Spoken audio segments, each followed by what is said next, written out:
캐나다가 친중 정책 하나로 국가 전체를 무너뜨렸다는 충격적인 사실 알고 계셨나요?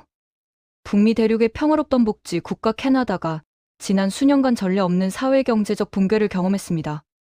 그 중심에는 중국 자본의 무분별한 유입과 이에 대한 정부의 안일한 대응이 자리하고 있었죠. 2025년 3월 저스틴 트리도 총리가 전격적으로 사임을 선언하면서 이 문제는 정점에 달했어요. 하지만 이 사태는 단순히 한 정치인의 퇴진으로 끝날 문제가 아니었습니다. 캐나다라는 국가 시스템 전체가 이미 돌이킬 수 없는 수준까지 훼손된 상황이었거든요. 트리도 정부의 공격적인 이민 정책은 표면적으로는 다문화주의라는 캐나다의 전통적 가치를 실현하는 것처럼 보였어요. 하지만 그 이면에는 심각한 구조적 결함이 숨어 있었습니다. 특히 중국 부유층을 겨냥한 투자 이민 프로그램은 재앙의 서막이었죠. 일정 금액 이상을 투자하면 영주권을 제공하고 나아가 시민권까지 부여하는 이 정책은 중국 자본가들에게는 천국이나 다름없었어요. 그들은 공산당의 규제를 피해 자산을 해외로 은밀하게 이전할 수 있는 합법적 통로를 얻게 된 거죠. 중국 내 부유층의 자산 이전 패턴을 분석해보면 그들의 전략이 얼마나 정교한지 알 수 있습니다.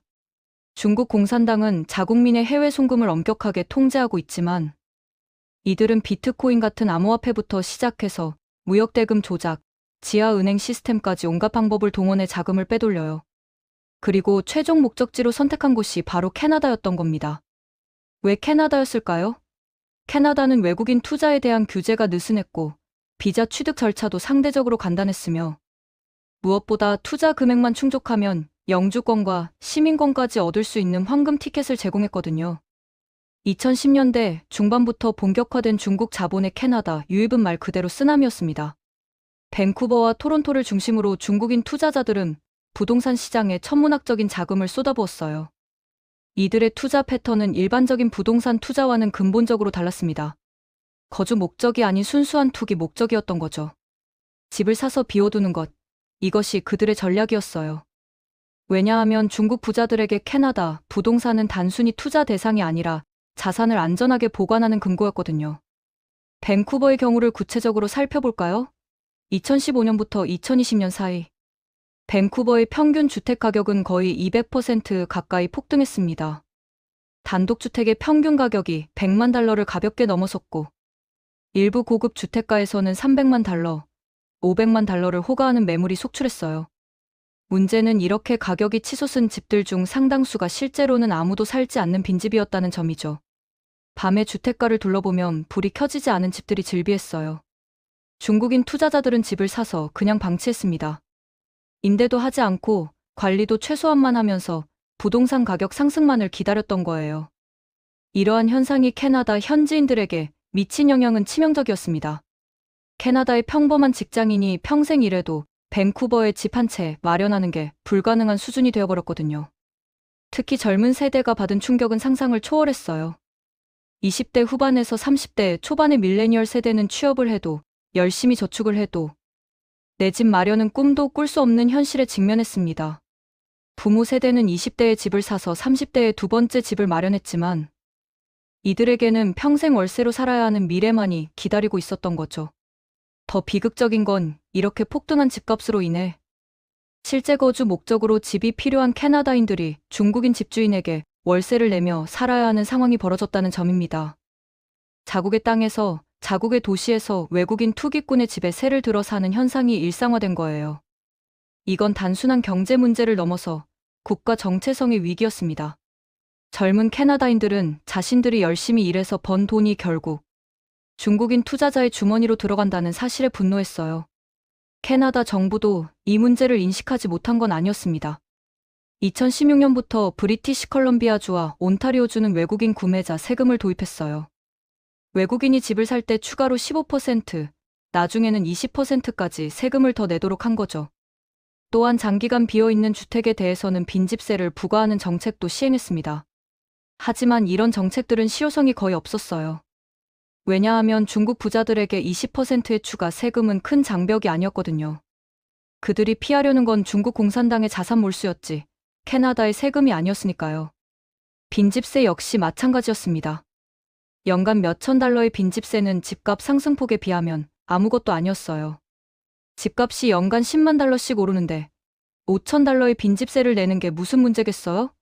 오히려 그 정도는 기꺼이 지불하고 집을 계속 비워두는 게 더 이득이었던 겁니다.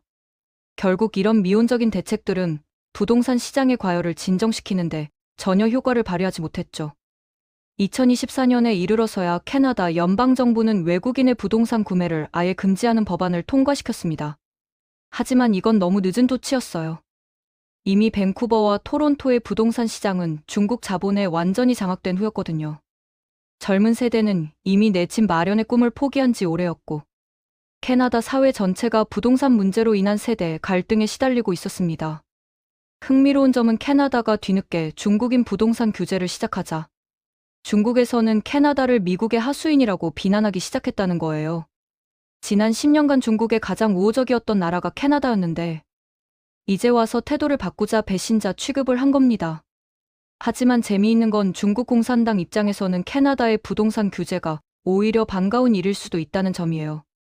왜냐하면 캐나다가 중국인의 부동산 투자를 막으면 막을수록 중국 공산당은 해외로 빼돌린 중국 부자들의 돈을 추적하기가 더 쉬워지거든요.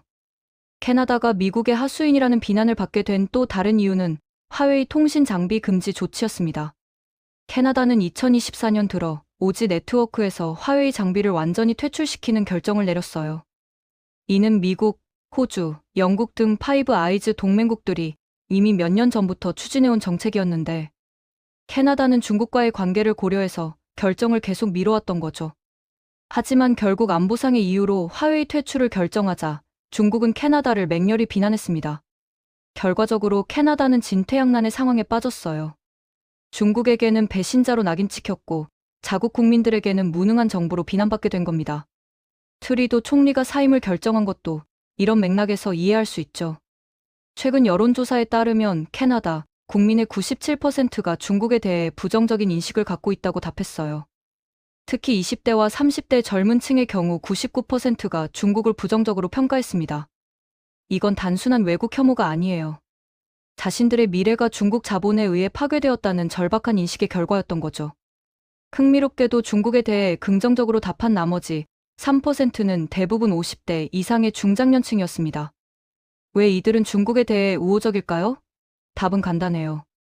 이들은 집을 여러 채 소유하고 있던 사람들이었거든요. 중국 자본의 유입으로 집값이 폭등하면서 자신들의 자산 가치가 배로 뛰었으니 중국을 나쁘게 볼 이유가 없었던 겁니다. 이건 전형적인 세대 간 이해관계의 충돌이었어요. 기성세대는 부동산 가격 상승으로 부를 축적했지만 젊은 세대는 그 때문에 내 집 마련의 기회를 영원히 잃어버렸으니까요. 그런데 이 문제를 미리 경고한 나라들이 있었습니다. 바로 일본과 한국이었어요. 중국과 지리적으로 가까워 오랫동안 중국인들과 교류해온 이 두 나라의 네티즌들은 캐나다가 친중 정책을 펼치기 시작했을 때부터 경고의 목소리를 냈습니다. 한국과 일본의 온라인 커뮤니티에서는 캐나다의 정책을 비판하는 글들이 쏟아졌어요. 그들은 중국인 투자자들의 행태를 누구보다 잘 알고 있었거든요. 부동산 투기, 자산 은닉, 현지 사회와의 부조화. 이런 문제들이 어떤 결과를 가져오는지 직접 경험한 사람들이었으니까요. 한국의 경우 제주도가 대표적인 사례였습니다. 2010년대 초반 제주도는 투자 이민 프로그램을 통해 중국 부유층을 적극적으로 유치했어요. 일정 금액 이상을 부동산에 투자하면 거주 비자를 주는 제도였죠.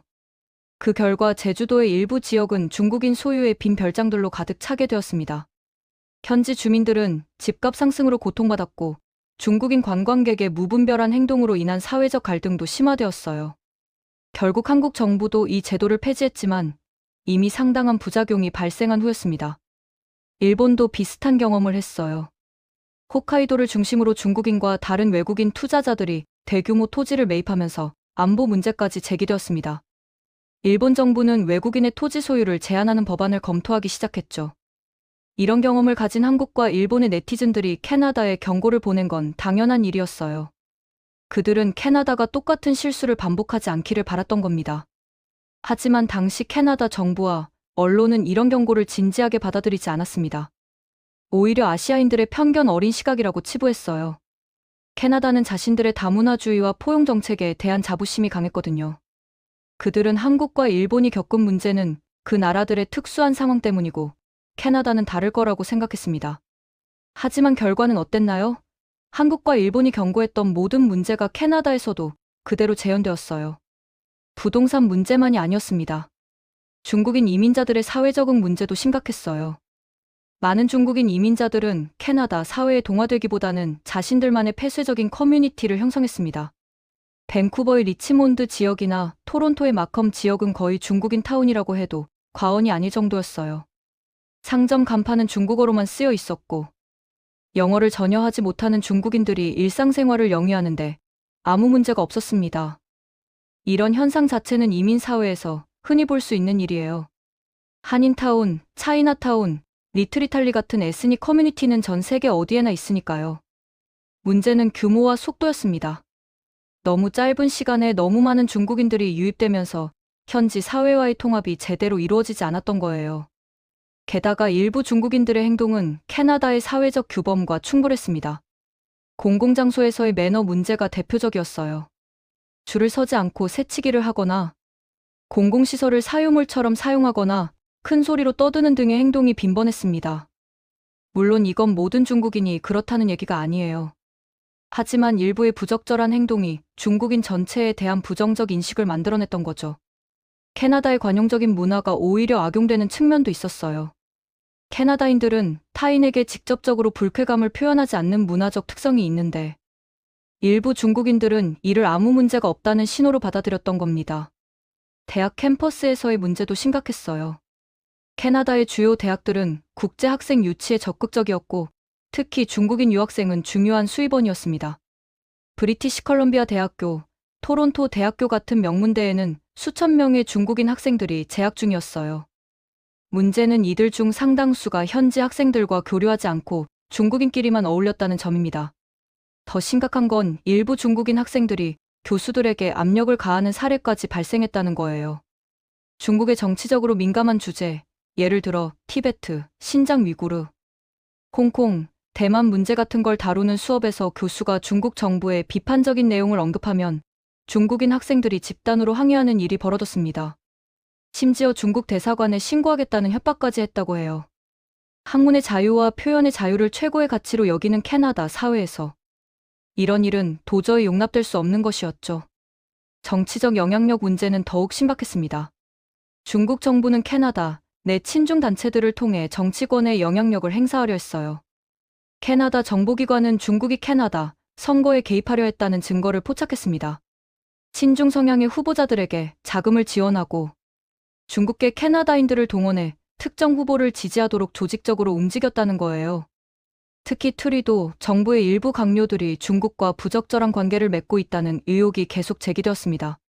중국 기업들로부터 정치 자금을 받았다는 의혹, 중국 정부 고위 인사들과 은밀한 회동을 가졌다는 의혹 등이 끊이지 않았어요. 캐나다 보안정보국은 중국의 스파이 활동에 대해 여러 차례 경고했지만 트리도 정부는 중국과의 경제적 관계를 중시하며 이런 경고를 제대로 다루지 않았습니다. 이 모든 문제가 누적되면서 캐나다 사회에는 반중 정서가 급격히 확산되었어요. 2023년부터 2024년에 걸쳐 이런 정서는 정점에 달했습니다. 젊은 세대를 중심으로 중국에 대한 적대감이 커졌고 이는 정치적 압력으로 이어졌죠. 야당들은 트리도 정부의 친중 정책을 맹렬히 비판했고 여론도 이에 동조했습니다. 결국 트리도 총리는 지지율 급락과 당 내부의 압력을 견디지 못하고 2025년 3월 사임을 발표하게 된 거예요. 하지만 트리도의 사임이 캐나다의 문제를 해결해주지는 않습니다. 이미 밴쿠버와 토론토의 부동산 시장은 회복 불가능한 수준까지 왜곡되어 있어요. 수십만 채의 빈집이 중국인 투자자 소유로 남아있고 젊은 세대는 여전히 내 집 마련을 꿈꾸지 못하고 있습니다. 캐나다의 국가 정체성과 사회적 결속력도 심각하게 훼손되었죠.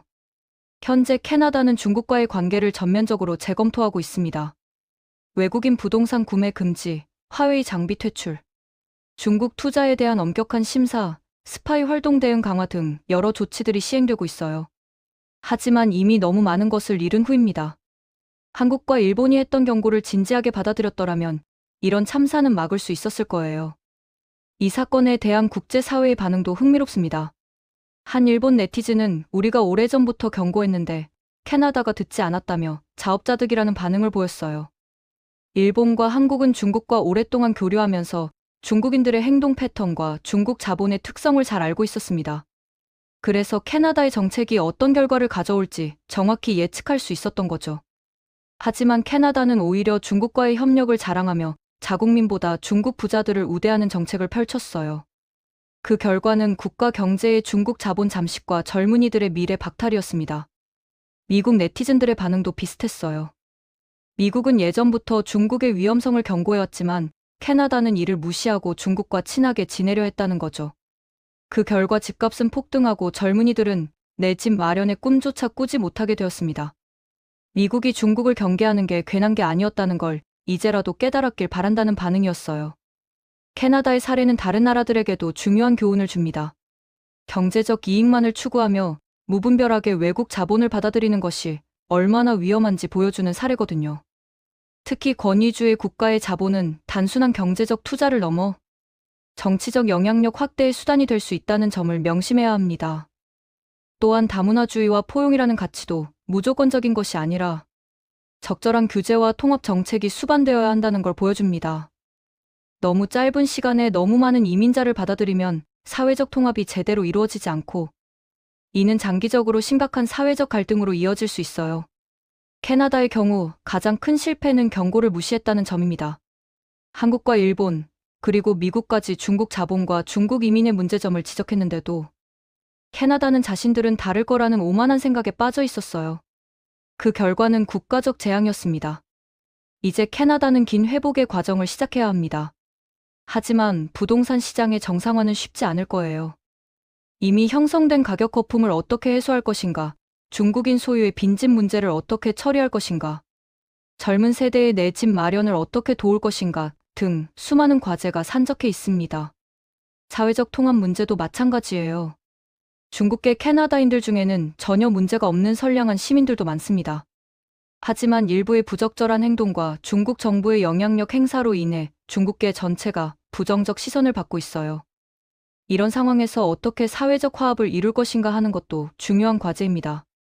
정치적으로도 캐나다는 중요한 기로에 서 있어요. 트리도 이후에 새로운 정부가 어떤 정책을 펼칠 것인가가 캐나다의 미래를 결정할 겁니다. 보수당이 집권하면 더욱 강력한 반중 정책을 펼칠 가능성이 높고, 자유당이 계속 집권하더라도 과거와 같은 친중 노선은 불가능할 거예요. 캐나다 국민들의 반중 정서가 너무 강하기 때문입니다. 국제 관계에서도 캐나다의 입장은 크게 변화할 것으로 보입니다. 미국, 영국, 호주 등 전통적 동맹국들과의 협력을 강화하고 중국에 대해서는 경계하는 입장을 취하게 될 거예요. 이는 캐나다의 외교 정책에서 큰 전환점이 될 겁니다. 경제적으로도 캐나다는 중국 의존도를 낮추는 방향으로 나아갈 것으로 예상됩니다. 중국 자본의 유입을 규제하고 중국 기업의 인수합병을 제한하고 핵심 기술과 자원 분야에서 중국의 영향력을 배제하려 할 거예요. 이 과정에서 단기적으로는 경제적 손실이 발생할 수 있지만 장기적으로는 국가 안보와 경제 주권을 지키는 데 필요한 조치입니다.